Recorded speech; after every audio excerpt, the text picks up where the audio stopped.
Support for this podcast and the following message come from Hilton Hotels and Resorts, asking, are you ready to spice up your autobiography? For every story you want to live, Hilton sets the stage with 560 hotels and resorts across 6 continents. Start your next chapter at Hilton.com. Our stage, your story.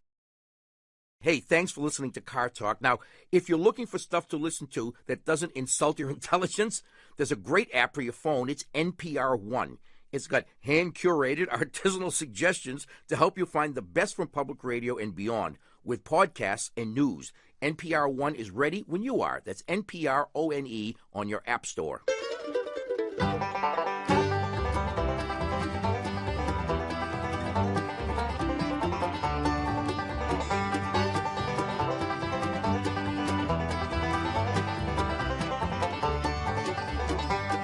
Hello and welcome to Car Talk on National Public Radio with us, Click and Clack, the Tappert Brothers, and we're broadcasting this week from the Fugitives from Justice Division here at Car Talk Plaza. Now, apparently, this is just a rumor, but I think it seems true, though. We do have some verification. Our esteemed producer, Dougie Berman, has fled the country in an effort to avoid prosecution. Now, in case you missed it, a few months ago, I don't remember exactly how long ago, Dougie was in Washington, D.C., and he was drinking coffee in the subway. In the metro. Which is not allowed. Not allowed. I mean, I think he was drinking coffee and had a bagel in his other hand. Anyway, he was accosted by the subway police, and taking advantage of a diversion, he managed to elude the police by jumping onto a passing subway train. Unfortunately, the doors are already closed. He got hurt, but he got in. He got hurt bad. Anyway, he was able to limp away and somehow has remained on the lam up here in our fair city ever since.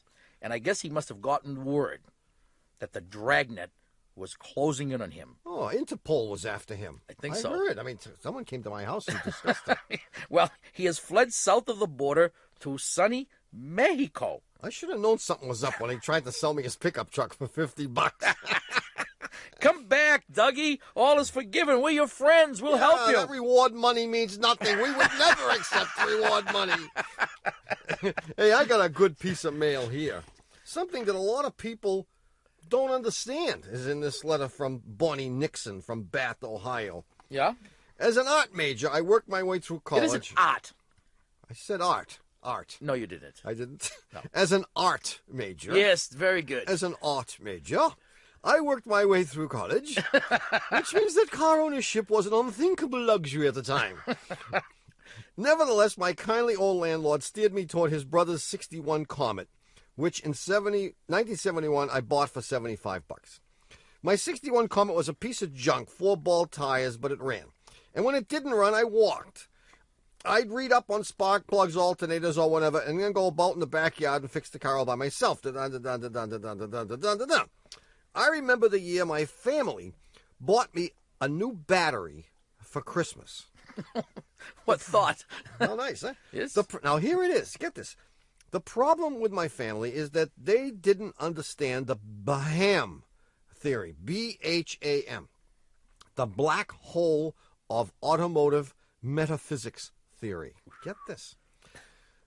The black hole of automotive metaphysics theory postulates that the car universe favors the young and the fast and despises the old and the slow, and that this universe is inhabited by unkind spirits or evil twins who lie dormant for many years until a car owner does something that is not 100% essential to the life of a junker. For example, body work. Oh, yeah. Or buying new tires. Mm-hmm. Any non-essential, and now you know that this has happened to you, any non-essential expenditure creates a rip between the two universes, awakens the evil twin, and I can't read the rest, angers him, I'll say. Oh, yes, okay. The twin says, well, since she can afford a paint job, let's see if she can afford a brake job, a clutch, and a new transmission. You know this is true. Awakened, these evil spirits will force a car owner to choose between the junkyard or pouring endless sums into the black hole of auto repair. I once proved the BHAM theory once in the parking lot at the grocery store. An insured motorist backed into the 61 Comet and smushed in the door. He got out, apologized, pulled out his wallet, and said, how much do you think it will cost to have the door fixed? Are you nuts? I said to him. Fix this piece of junk? Forget it. He thanked me, and we drove off. Appeased, the car gods slept for 3 years. The Comet ran 80% of the time for 4 years. The only money I put into it was $25 for a rebuilt starter. You guys may be right about art majors, but do you think I care what a couple of grease monkeys from Boston have to say about my car? Bonnie Vixen, Bath, Ohio. Bam. Let me get this right. The black hole of automotive metaphysics. It's absolutely true. Well, it is. As soon as you do an unessential thing to the car. That's why, see, I guess I didn't really understand the theory, but you know that that's the theory that I live by. Oh, yes, we too. If you want to call us with your question about your car or your story about the automotive gods, our number is 888-CAR-TALK. That's 1-888-227-8255. Hello, you're on Car Talk. Hello, this is Joyce from Atlanta. Hi, Joyce. How are you? I'm doing fine. How are you guys? Hey, not bad. What's up, Joyce? Well, today I have a question. Actually, it's not a question. I need mediators, and you guys are the perfect guys to do this. Yeah, we're honest, we're sincere, and we tell it like it is. And non-caring. Okay, Yeah. so you're sincere and non-caring. Well, my boyfriend said he's going to listen to what you say. So, Okay. Here's the question. He says that when he's got a Taurus, and he says when you stop the car, that you should put your foot on the brake, put the car in park, and then put the parking brake on before you take your foot off the regular brake. Mm-hmm. Now, he says that will help keep the transmission longer. This is at red lights? Oh, when you're parking the car. When you're parking for the day. Right. Yeah. What's your position? My position is you put your foot on the brake, Yeah. you put into park, Mm-hmm. and who cares if your foot's on the brake or not? You put on the parking brake. Do whatever you want. Right. Ah, I see. That's my position. That's your position. Right. Okay. And now, how close are you with this boyfriend? I mean, are you Pretty close. We're tight here. Tight, yeah. Yeah. Mm-hmm. Okay. So, your relationship is strong. Strong, yes. So, Uh-oh. if one of you is shown to be a complete moron on this one, Uh-huh. it's not going to affect how you feel about each other. No. I mean, you already know he's a moron, so Or how you feel about us. Right. yeah, this is no big deal, actually. Okay. But technically, Technically, he's right. your boyfriend's right. Okay. So we'll help keep the transmission longer. Well, No? Not necessarily. see, I mean, he's right, but it's so insignificant. Okay. If he's going to be neurotic, I can let him be neurotic. If you're about going to that. be anal retentive about Right. this, then yes, he's right. And the only time it would really matter is if you were on a rather steep hill. You might have trouble getting it out of park Okay. if you didn't do it his way. Okay. And if you did do it his way, you wouldn't have trouble.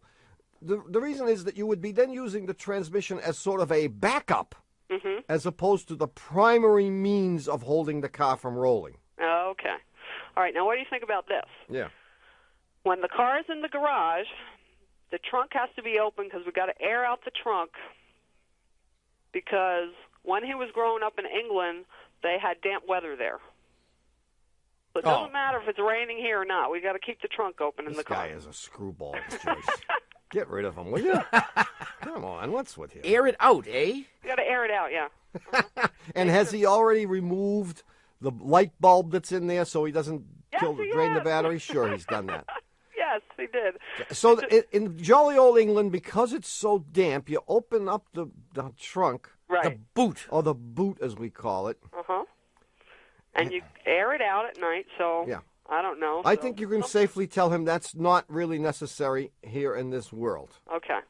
But I don't think that's going to change. Well, it No. works out perfectly because he wins on one and you win on the other. I mean, what could be better That's than this? great. Okay. Tell him he can do either one. He can either leave the trunk open, or he can go through his funny little machinations when he parks the car, but not both. Okay. And let him pick.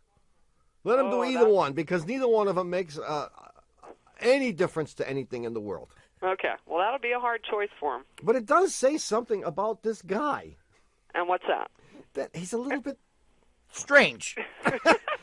Well, here's why I bring this up. Because you sound like a light-hearted, devil-may-care, have a good time kind of person. And he sounds like a control freak and a kind of, I don't know, what's the word? He's a neurotic. That's the word. He's neurotic. He's wacko. And I'm curious how the two of you, got together in the first place, and then how long has he been your boyfriend? Is this like a day or two? About a year. A year? Well, when he gets on his neuroses, I just leave the room, just go somewhere else. Ah, so you now, admit. he won't let me do the laundry because I might do it wrong. Well, count your blessings, Joyce. Right, that's a good thing. Yeah. He hangs the laundry up in the kitchen. Yeah, see if you can get him to think about cooking the same way and doing dishes. No, we don't want to eat what he eats. Oh, that's right. He's British. Yeah. He makes tuna fish with jalapenos, salsa, mayonnaise, mustard, and hot peppers. Jeez, over that sounds pasta. good, actually. Yeah. Does? Better than that junk that he's been eating over in the old country. I mean, do you ever eat that weird food that the Brits eat? No. Oh, good God. And he Have doesn't a know how to kidney cook pie those. someday if you really want to barf. Joyce, reconsider everything. Mm-hmm. That's it. Okay. See you later. Bye. Yeah, we busted up another relationship. Well, I think it's wrong. I mean, they're headed down the wrong road. You think so, eh? I do. She has a moral obligation to marry this guy and re-educate him. Perhaps. Right? I mean, for the Perhaps. sake of the rest of the world and to make sure that their progeny are level-headed I mean, we and not wackos. We had relations, I'll call them.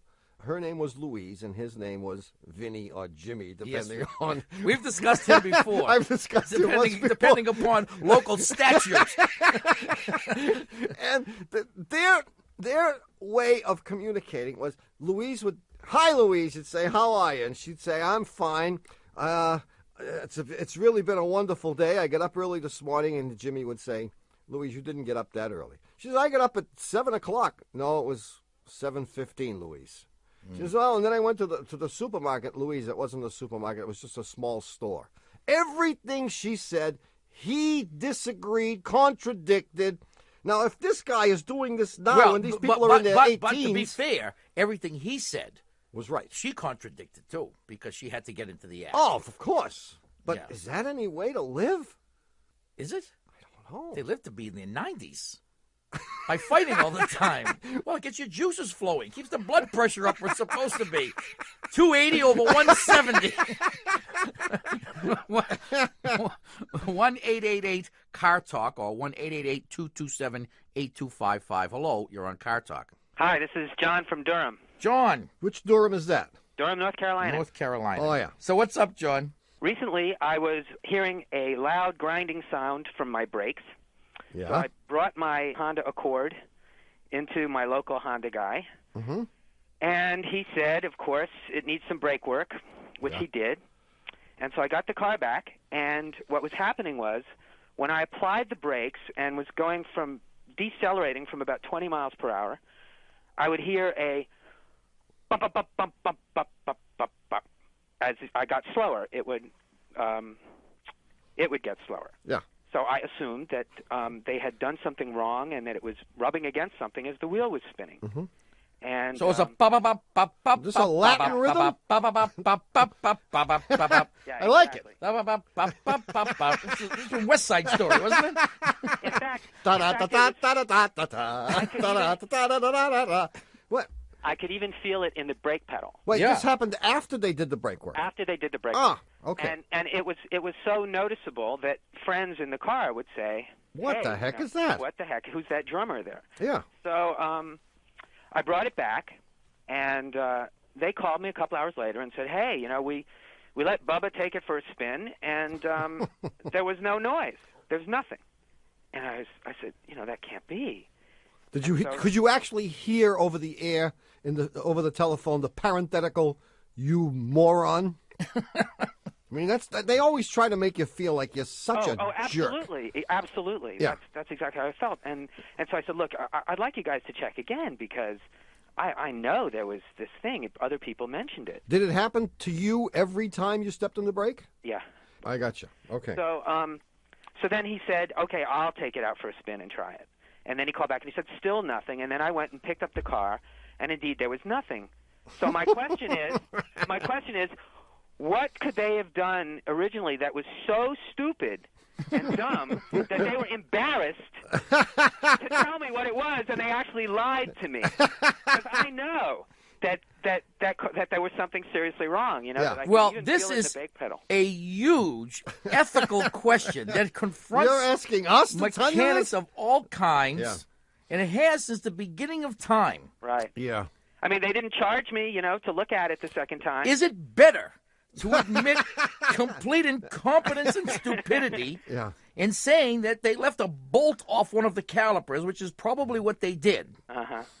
or to make you think That you're a complete idiot. that That's you're a what they- nutcase Yeah. by imagining a noise that no one else in the universe could possibly have heard because it isn't there? Although you did have witnesses. I had witnesses. Yeah, but I bet you not one of them would stand up in a court of law.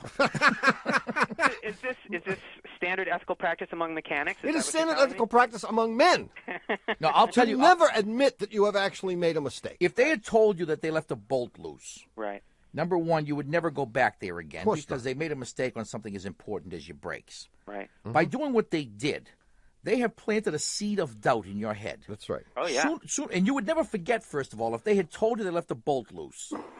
You would never have forgotten that and would have told everyone that you know not to go there. Don't ever because go to this they left guy. a bolt loose Right. on one of your calipers. Right. My wheel could have fallen off. Who knows what would have happened? Sooner or later, you will forget the entire thing.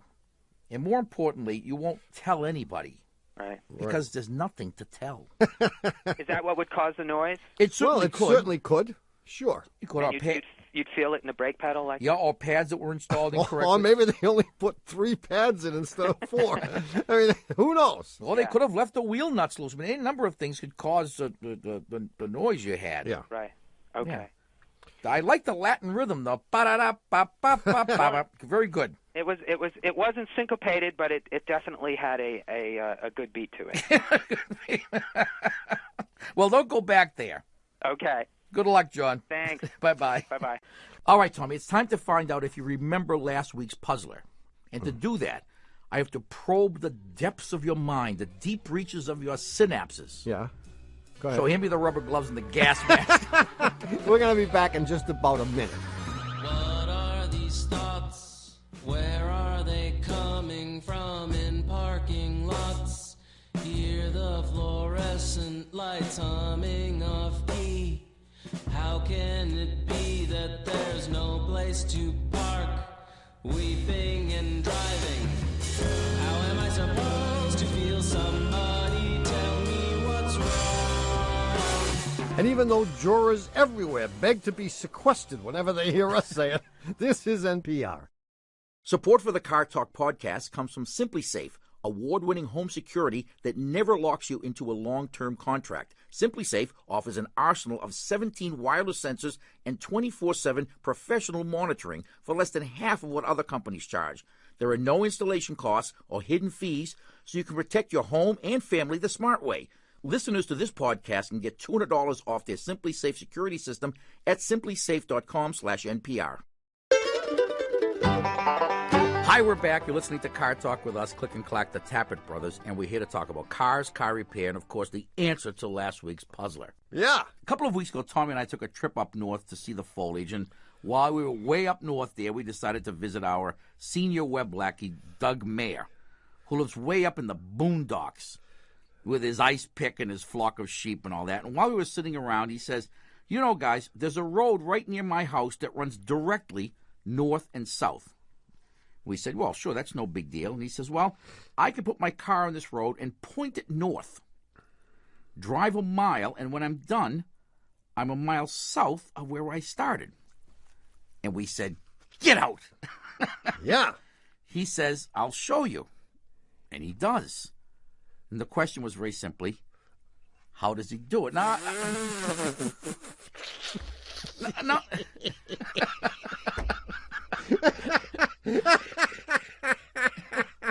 I mean, if you didn't get the answer, No, you, when you do hear it, what are your first words are probably going to be?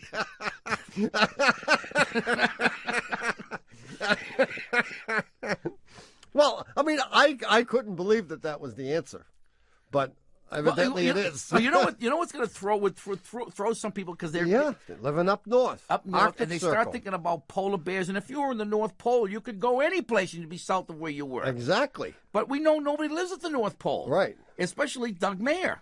He doesn't live up in the. It's close. It's real close. But no one lives. No one lives in the North Pole. So you're going to get that out of your mind. You know, if the rentals were cheap, he would live in the North Pole. And how does he do it? everyone. All right, forget it. All right. How does he do it? He puts it in reverse and drives back. Oh, man, that is bogus. I mean, you call that a puzzler? Well, you know, it actually, I mean, as I think about it, it's so trivial that I'll bet a lot of people didn't get it. I'm sure a lot of people didn't get it. I'm sure a lot of people didn't. Yeah, our engineer, Ted Curry, didn't get it last week. And he never gets anything. Well, he knows which buttons to push. No. Not really. And he's hanging his head in shame this week. Anyway, who's our winner? The winner is Catherine Chung from, of all places, Honolulu, Hawaii. Wow. And for having her answer selected at random from the coconut husk full of correct answers that we got, Catherine's going to get a $25 gift certificate to the Shameless Commerce Division, which is at cartalk.com. With that gift certificate, she can buy a copy of one of our CDs, either the Disrespectful Car Songs collection or the collection of classics called The Hatchback of Notre Dame. Did you know there's actually a call from outer space on that CD? Not counting Dave from Bemidji, you mean? Anyway, all right, there's two calls from outer space. We'll have a brand new puzzler coming up in the third half of the show today, so hold on to your easy chair. In the meantime, you can call us at 888-CAR-TALK. That's 888-227-8255. Hello, you're on Car Talk. Hi. Yeah. Hi, who's this? This is Dr. Brindlinger in Happy Valley, Oregon. What's your name again? Dr. Brindlinger. Brindlinger. Yeah, I-R-V. Brindlinger. Good, yeah. Got it. Brindlinger. Yeah. We'll just call you Doc. And what, pray tell, are you a doctor of? Oh, teach theology and church history. Oh, so you are a Ph.D. doctor. Yeah, right. Not the cutting kind. Well, you know, we've had lots and lots of mail and phone calls from people saying that you PhDs have got some nerve calling yourselves doctor. I think the only one entitled to that honor are the guys that wield the scalpels. Well, I'm not so sure. Guys and women. As you know, I too. I too? I also am a doctor. Okay, how come? And I think that's how this whole thing started. I made believe one day that I was Dr. Magliozzi. Okay. And my brother said, Doctor this!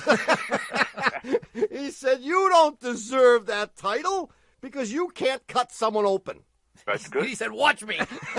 I'm gonna cut you open. Anyway, Doc, what's up? Hey, well, listen, I gave my daughter an 81 Mustang a few years ago. It was actually a car that I had gotten from a friend who bought it when it was new. Then it was totaled, so I rebuilt the rear end and gave it to her. So she's been driving it about 3.5 years. Mm-hmm. I have never been able to get heat out of the heater. And, you know, the first thing I would do is put a thermostat in it, and I've done that twice. The car doesn't live here, and so I can't road test it. So I just try things, and then she reports back whether it's better. Yeah. So just a few days ago, I tried the thermostat again, thinking, well, maybe the last one wasn't good. And since I had the car, I flushed the heater core. Yeah. And I get good flow through the heater core, but I'm still not getting heat. So you're so close. You are so close. That's what I think, but what can it be? Well, you can get good flow through the heater core without getting heat. Okay. If the heater core is covered with a nice insulating layer of, what's the technical word? Crud. Right. Okay. That's the word. I was groping for it. Yeah. So if the inside of in order for the heater core to work, the hot water passes through it, but the heat has to get transferred from the water to the metal core. Yes. And then the air passes through the core and makes heat in the car. But if there's an insulating layer of crud between the water and the metal of the core, then it doesn't work too well. So Yeah. I suspect, considering it's an 81, that heater core is plugged up, not in the traditional sense that it impedes the flow. Plugged up on the outside. No, No, it's plugged up on the inside. On the inside, and I think if you put a new heater core in, you'll have heat galore. Okay. So some weekend, Okay. Yeah. it probably costs you less than $50 to buy it. Okay. And you Okay. And it's a nice Saturday. Saturday, Sunday, Monday project. Yeah. Do it on a warm Saturday. A warm Saturday, right. Okay. Do it soon. Hey, Good luck. thanks for calling, Doc. Okay, thank you. Thanks for calling. Bye-bye. Bye-bye. 1-888-CAR Talk or 1-888-227-8255. Hello, you're on Car Talk. Hi, this is Linda, and I live in Cleveland Heights. Hi, Linda. And I have an 86 Toyota Camry, stick shift. Around a month ago, it started to make a vibrational sound when I started it in the morning, and by the time I got to work, it had warmed out of it. It generally would take a couple of minutes. So I took it to Metro Toyota, and they kept it 2 nights because it makes the noise in the morning.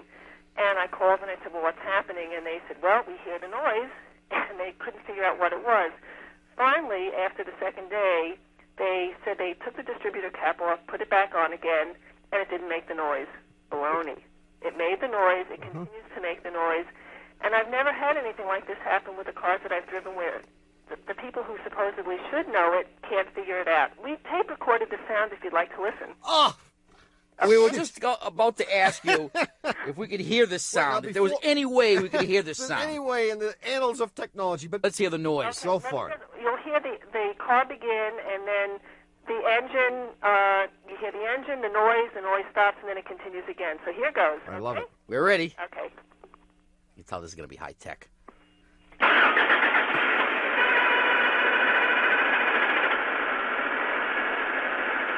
That's great.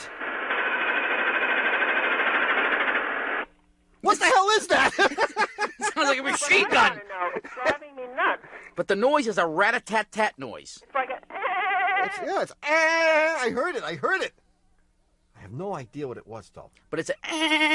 Correct. Is that the noise? That's the noise. Okay, I just want to make sure I can reproduce it so I can ask some of the guys at the They shop. want me to leave my car there forever so that they can listen to the noise. I'm tempted to send them the tape. They haven't heard the noise, obviously. They did. Oh, they did hear the They did, noise? and the only thing that they did was remove the distributor cap, and when I called to find out what else they possibly ruled in or out, they said, well, maybe it was the timer belt idler pulley. No. Whatever Could that be. It could be. The timing belt, there are two wheels that the timing belt goes around. One of them is just an idler pulley, and the other one is, in fact, a tensioner. And it could be that. The other possibility, of course, is that it's one of the regular belts making noise. I first thought it was valve train noise. Sounded metallic to me, I have to say. Yes, No, but does. it isn't. It's yee. I don't know. I think it sounds metallic to you too, Linda, huh? I describe it as a metallic sound, yeah. I Yeah. think I know what it is. I think you need a water pump. Gee. The water pump is driven by the timing belt in this car. And why it chooses to make noise in the morning is that it's been sitting in one position all night. Then you start it up, and the impeller is probably rattling around in there because the bearings are gone, and then it goes away. And it might lubricate itself as you use it more. But it's going to get worse and worse as time goes on, and eventually it's going to break the belt. But if these guys heard that noise and they had that car right in front But of they them, only heard it for 4 seconds. No, but they kept it for 2 days, so they heard it... For 8 seconds. They heard it on at least 3 separate occasions because they listened to it and then let the car, get cold again, listened to it again, kept it overnight, heard it the third time, which is then when they played with the distributor cap. Yeah, but they said it was fixed. play it for us again, Linda. I kind of liked it. It is. No, but it is hard to identify a noise that you can only hear for a few seconds. Because, first of all, you have to know, even before it starts, where to listen. I think it's going for 4 minutes now before it warms out of it. Play it again, Linda. I love it. Okay, hang on a sec. Okay. How do I get it to play again? Ah, Come on. This could have MTV okay. possibilities. Here we go. Ready? An 86 Toyota Camry stick shift take 2. blue.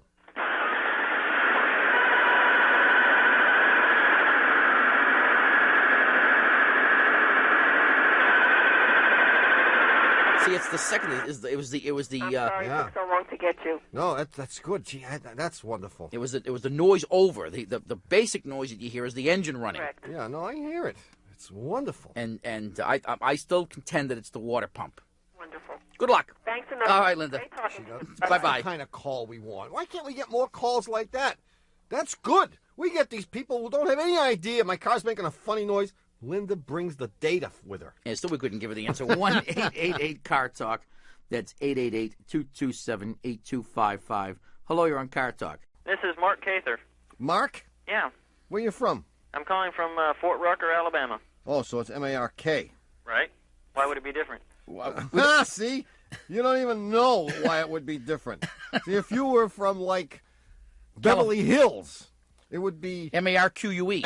Yeah, Q-U-E, right. yeah, just like Right. junk with But a only Q. the good salt of the earth folks that don't know all of these funny little things, like the people from Boston, I might add. We're just down to earth, salt of the earth, none of this fancy. I mean, just because we spell click and clack with a Q-U-E, I don't think that means anything. Oh, no, that's bad news. So where are you from again? Fort Rucker, Alabama. Oh, Fort Rucker. Yeah, it's near Dothan. You might be able to find Dothan on the map. Dothan? It's in the southeast corner of the state. Okay. Southeast. I'm I getting know my where that Rand is. McNally out right now. Okay, here we go. Okay, what's up, Mark? Well, I don't really have a problem, but I've had a question about cars that's been bugging me since before I came in the Army. I've been having this question in my head for 14 years now. No kidding. Go ahead. A couple of mechanics where I used to work had once told me that you could put water down a carburetor while the engine's running to clean the deposits off the inside of the engine. Yes, And since then, I've done it. Yeah. And, it works. it does. They also told me you could sprinkle small amounts of rice, not minute rice, regular rice, down in the carburetor while it's running, and it'll do the same thing. And Well, you can do the same thing with uncooked tapioca. So, the rice I thing. like sesame seeds myself. Well, if you remember, I don't know how long you've been listening to our show, but many years ago, not many years ago, we had a puzzler where someone had a car that was running poorly on the highway and losing power. And when she went to her filling station to get it repaired, the guy was looking at the contents of her shopping bag, and She had just come from the supermarket. right. And he noticed something in there that reminded him of the fix he had read about to solve this problem. And what he had seen was a bag of walnuts. The car in question was a Toyota, but this could work for a lot of different cars, yours included, that build up a lot of deposits on the valve train. And what Toyota had devised a method of blasting these away with walnut shells. And the advantage of the walnut shells is that any of them left behind would merely get burned up and come out the tailpipe, just like rice would. So And the idea- tapioca, we and might tapioca. add. Uncooked tapioca. So the idea is that the rice would be somewhat, although I've never used the rice myself. Yeah, but the theory is it's somewhat abrasive, and as it goes through, it's going to bounce around on the valves and clean up things. It's going to bounce around on spark plugs and Yeah, that's clean what up they said. things. Right, it's like sandblasting without the abrasive, Right. without the full abrasive nature of sand. Right. And the question is how much of it is actually going to still be abrasive before it gets pulverized and burned up. Well, if you buy like a box of Uncle Ben's converted rice, and you look under there are recipes for just boiled rice. There's a recipe for like rice Creole. Way down at the bottom, it tells you how much to put in for a 4-cylinder, 6-cylinder, or 8-cylinder engine. I think for an 8-cylinder, 1 full cup of rice Yeah. is recommended. Actually, I think you can make a 4-cylinder into a 6-cylinder. That's why it's called conversion. Uncle Ben's converted rice. I mean, Actually, it's the other way around, isn't it? You can convert an 8 into a 7. Personally, I don't think I'd recommend the rice only because I haven't tried it myself, but I've heard of it before. The water does work, in fact. Yeah, I tried it myself. Yeah, and, and that works pretty good, actually. Yeah, I mean, it's hard to know how well it works because you don't know if it would run all right if you hadn't done it. I did notice the difference. You did. Must have been running real bad, huh? Yeah. Well, I was a lot younger then, and I had done some things to that engine. Oh. I probably built some stuff up on the inside, but after giving it this quick water treatment, yeah, it actually ran better. I think on a modern engine, I'd be reluctant to do it because of the catalytic converter. Yeah, I was thinking about that. I think that would be particles would get in there and foul the catalyst, right? They probably would, or begin to grow something. I don't know. Well, I mean, don't forget, water is a product of the combustion. No, not the anyway. water. The water's all right. The rice. Oh, the rice. You're talking about the rice. Yeah. Oh. Yeah, the honeycomb thing is just about a little smaller than the size of a rice kernel. They'd have to go through just right. They have to go through just right. Yeah, it's just like going through the uprights. You need a good spiral. Right. So I think I'd stay away from the rice and stick with the water. Okay, great. Thanks for your call, Mark. Good luck, Mark. Great. Thanks, guys. See you. Bye-bye. Talk to you later.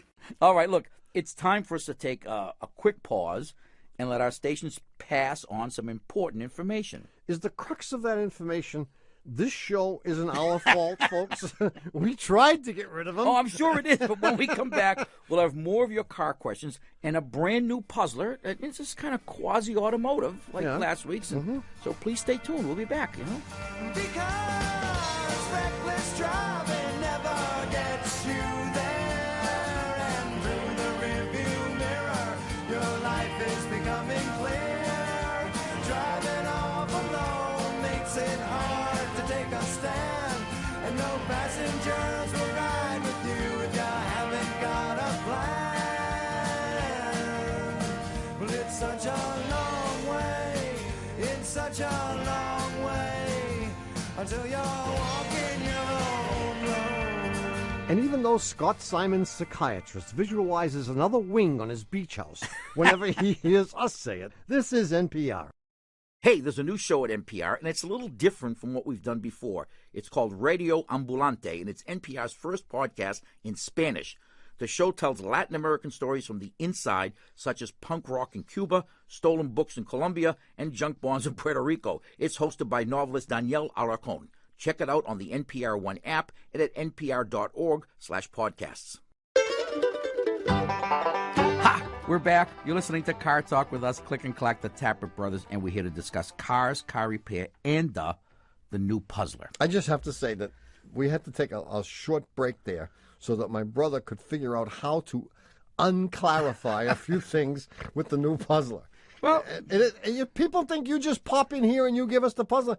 There's a great deal of preparation involved in the unclarification process. Indeed. People don't understand that. It ain't just obfuscating anymore. No. It's clear unclarifying. Well, it seems that there was this young gal who had a couple of pretty bad accidents. And her grandmother decided to give her an unusual gift. She gave her a large sum of money with which she was to buy a brand new Volvo. Nice, safe car. Yeah. The only condition being that when she got the car, Grandma wanted to see it to make sure that she didn't just take the money and go out and buy something like a Firebird. Yeah, or a necklace. Exactly. A pearl necklace. So on the first available Saturday, she decides to drive to Grandma's house, which is 120 miles away. And because she's not particularly eager to get there, she gets on the road. Of course, these kinds of puzzles always assume that her house is right on the highway, and so is Grandma's, and there's no time lost in accelerating. So that's understood. And there's no friction. And there's no friction. And either, there's a vacuum. So she gets on the highway, and she sets in her brand new car, she sets the cruise control for 40 miles an hour. Mm-hmm. And she drives the 120 miles to Grandma's house. And does Grandma live right on the highway? Grandma, right on the highway. Yeah. Right, exit 12. I got it. And so she sets it. In fact, this car has also a little computer that says it's a little thing that says your average speed is 40 miles an hour. She says, great. Yeah. So she gets there. She doesn't want to spend too much time with Grandma because she starts asking about does she have any boyfriends and all this jazz, So she hangs around for a little while, and she shows Grandma the car, and she decides to leave. And on the way back, she's eager to get back home because she wants to get to the tattoo parlor before it closes and all that. So she sets the cruise control for 60 miles an hour. Mm. And she travels the same road, the same 120 miles. And when she gets home, she gets into the house and she does a little figuring. She says, let me see. She said, I drove 120 miles up, 120 miles back. There was 240 miles, right? And 40 miles an hour up and 60 miles an hour back. So my average speed was 50 miles an hour. And it should have taken me, she's a very precise individual, 4.8 hours. Oh. But it took me 5. Oh. How can that be? Now, if you think you know the answer, write it on a postcard or the front or back of a $20 bill. Oh, you'd be surprised how many people have no idea. Very good. No, it is a very good puzzle. Very good. Trust me. Now, if you think you know the answer, write it on a postcard or on the back of a $20 bill or the front of a $20 bill. We don't really care. We don't. And send it to Puzzler Tower, Car Talk Plaza, Box 3500, Harvard Square, Cambridge. Our Fair City. Matt 02238, or you can email your answer to us from cartalk.com. But right now, if you have a question about your car or anything, give us a call. The number is 888-CAR-TALK. That's 888-2278-255. Hello, you're on Car Talk. This is Stephanie calling from Harbor Springs, Michigan. Hi, Stephanie. Stephanie, is that with an F or a PH? PH. Woo! Good for you. From where? From Harbor Springs, Michigan. Harbor Springs. Never heard of it, but we take your word for it. Michigan. It's way up there. Way up. Up there. It's a great place. Oh, one Yes. of those peninsula people. Sorta. Yeah. Sort of. Okay. All right, well, here's my problem. I've got a 1986 Subaru. Got the GL, the big station wagon kind. Oh, yeah. Mm-hmm. All right, well... Big V8, right? Yeah. Yeah, right. It came with four-wheel drive when I bought it used. But after I drove it around for a while, the rear drive shaft got all rusted, and one day it just fell out of the car. It literally fell out of the car? It fell out of the car. Unnecessary. You left it off, right? Well, sure. I mean, I wasn't going to stop in the road and go pick it up. No, and besides, if it fell off, it couldn't have been any good. Exactly. Yeah. So You I did told the right my thing. family, this part fell off. It doesn't have four-wheel drive anymore. They all kind of moaned with me about the expensive part, and we let it go. 2 weeks ago, I needed to drive downstate, and my mom gave me her car, and she took mine because I didn't think that it would make it. It has a little bit of a weak clutch. Mm-hmm. Okay. Well, in the course of one weekend, about 15 snowflakes fell out of the sky, and she decided that she needed to put it in four-wheel drive or else she'd be in an accident. Oh. Okay. So when I got home that weekend, she said to me, Stephanie, I had a little bit of problem with your car. Mm-hmm. And I said, yeah, what kind of problem? And she said, well, maybe you ought to just go start her up. Yeah. So I went out If there. you can find it. Yeah. I started it up, I put it in gear, and I hit the gas, and nothing happened. It doesn't Exactly. move. It won't move. It won't move at all. Oh, right. I got the whole. I have the whole picture. She is trying to attribute this problem that the car currently has with the fact that your drive shaft fell out and you didn't replace it. Where we all know that Mom, who's accustomed to driving an automatic transmission car, burned out your clutch. No. That's what I was worried about. No, she didn't. Yes, she did. Did you take it out of four-wheel drive? She said that she took it out of four-wheel drive, but she's never driven a four-wheel drive vehicle before in her life. I don't even know how she engaged four-wheel drive. How could she if it wasn't there? Where is that In device? front of the house. Exactly. No. Where's the little lever that goes from four-wheel drive to two-wheel drive? It's in two-wheel drive now. Exactly. It makes no difference what position it is. The car won't move because Mom lunched the clutch. Oh, I think Mommy. that's the crux of the problem here. Well, but if it were in four-wheel drive, It wouldn't make any difference. What happened to Stephanie's car is that the back piece of the drive shaft fell out. right? Okay? So when Mom put it in four-wheel drive, It just the little light came on. I mean, the Right. the transfer case doesn't know that the shaft is right, missing. and the inside of the shaft started spinning, but there was nothing for the spinning to go to. Because it's not connected to the rear wheels anymore. Right. Because that second piece of the drive shaft is missing. But that didn't burn out the clutch. What burned out the clutch was her inability to drive a manual shift car. Does she typically drive an automatic? Oh, yeah, she drives a Volvo, as a matter of fact. Yeah, those Volvo drivers, they're animals. Well, it may be the case that your clutch, as you mentioned, was already on the way out. Well, it was weak. It was still running, though. You just had to, baby it a little. And What do you mean it was weak? Describe weak. You mean it was slipping? Okay, yeah, exactly. When you would go, you put it in gear and you'd hit the accelerator. Yeah. Yeah, the it engine would not accelerate quickly, and you could hear the car Revving you up. watch the odometer go vrrr, and Yeah. it'd fly up and go down again. And Yeah. you'd have to No, back off a little. it was done for before you gave her the keys. Yeah. She just finished it. She finished it. She applied the coup de grace. Well, she probably sat there trying it several times, trying to get it to go, and that's it. Yeah, did she call you up at some point and ask you what that smell is when you try to drive the car? No, I think that was categorized under I had a small problem. I had a small problem. Yeah, but she's not responsible at all.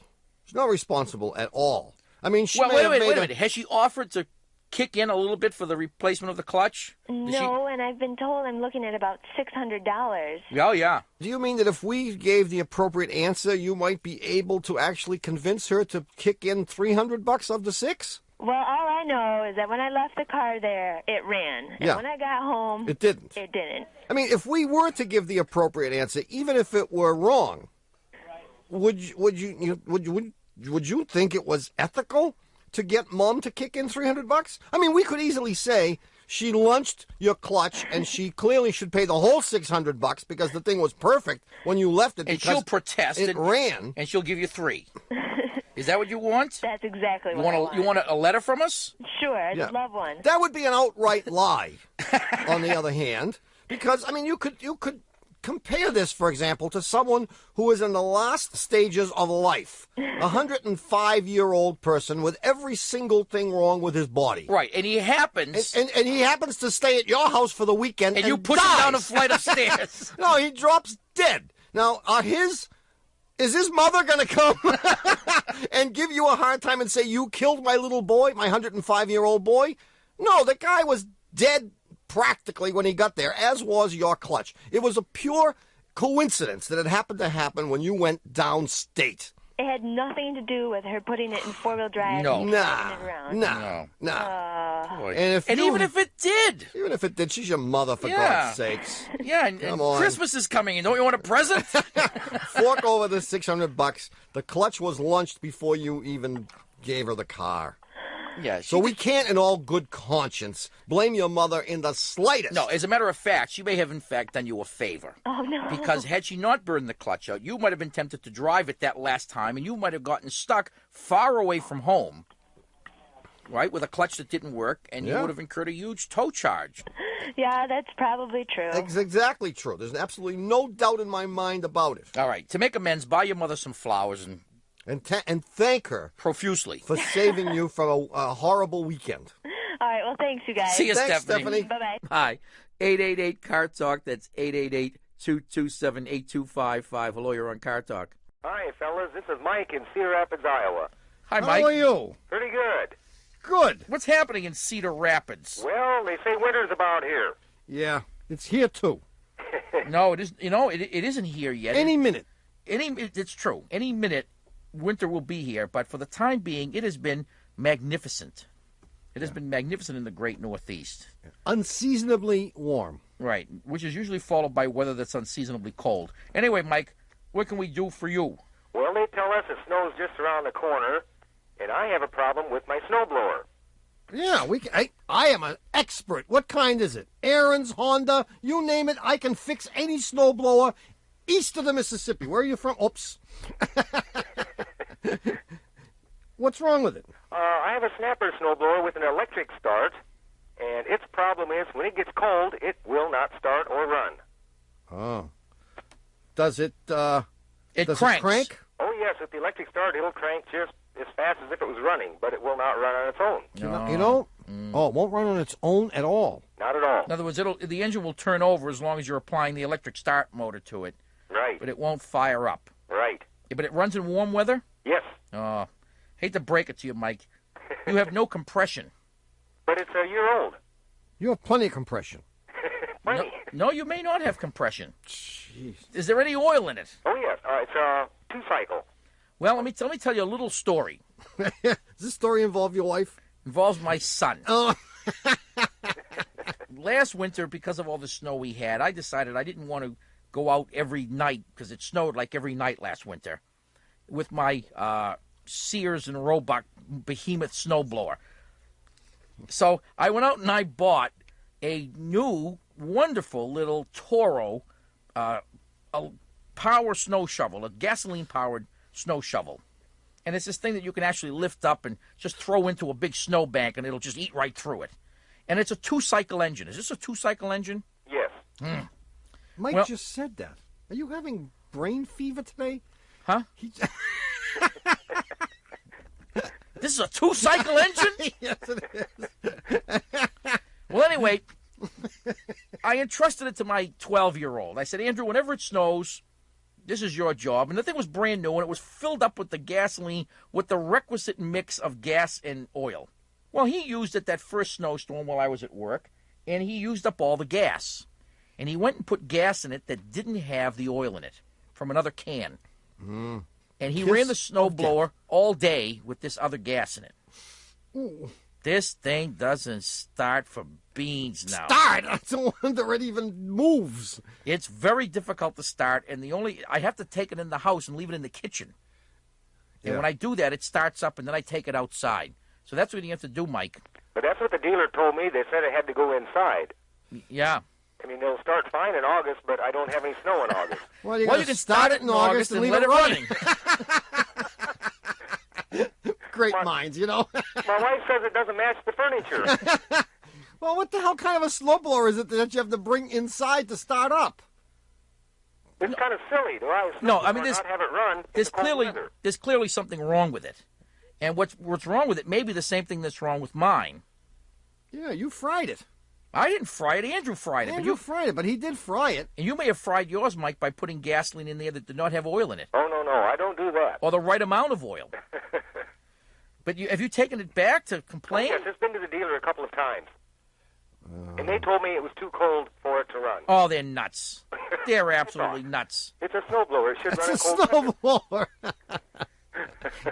Does the lawnmower only run in the winter? No, but they probably have one down in the They probably do. No, you definitely have low compression. Yeah. And if you are sure that, in fact, you didn't run the thing without oil, then this engine was no good from the beginning. Right from the start. And they owe you an engine or at least a piston. They owe you something. And I would or just park it in the house. Just park in the house, but don't take no for an answer. Good luck. Okay. See you later. Thanks a lot, fellas. Bye-bye. Bye-bye. Bye. Well, man. It happened again. You have squandered another perfectly good hour listening to Car Talk. Our esteemed producer is Doug the Subway Fugitive, not a slave to fashion, Bongo Boy Berman. Our associate producers are David the Calves of Belleville Green and Catherine Frau Blucher Fenolosa. Our web lackey is Doug the Old Gray Mare, assisted by Connie Bridgeford. Our engineer is John Cartman Parati. Our theme music is by David Dog Grisman. And our technical, spiritual, and menu advisor, just back from the Khyber Pass, striped bass, wheatgrass, demi-tasse, and pheasant under glass, world-class gorge and gas, is John Bugsy Lawler. Our public opinion pollster is Paul Murky of Murky Research, assisted by statistician Margin of Error. Our customer care representative is Haywood Jabuzoff. Our staff bicycle tester is Maya Sertz. Our press secretary is Don B. Zonozzi. Our appointment secretary is Amadeus O. Early. Our anger management counselor, oh no, she's not in there yet. Our marine forecaster is Caesar Choppy. Our Russian chauffeur is Peekoff and Dropoff.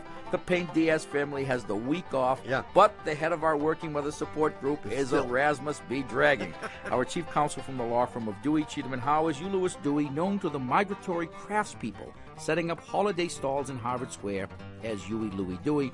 Thanks so much for listening. We're Click and Clack, the Tappert Brothers, and don't drive like my brother. And don't drive like my brother. Yes, that's what I said. Whatever he said. We'll be back next week. Bye-bye.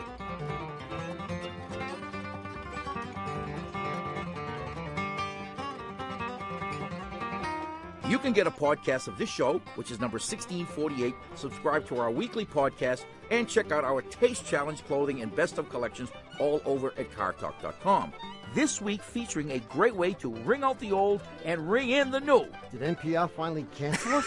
No, not yet. I'm talking to people who have a used vehicle that they no longer need. Ring out the old car. Right. If you donate a used car before the end of the year, not only will the proceeds benefit your favorite radio station, but you'll also get a tax deduction for this year. Yeah, offset some of those illegal gambling receipts. Oops. Did I say that with my outside voice? Get all the details of the Car Talk Vehicle Donation Program anytime at our website, cartalk.com.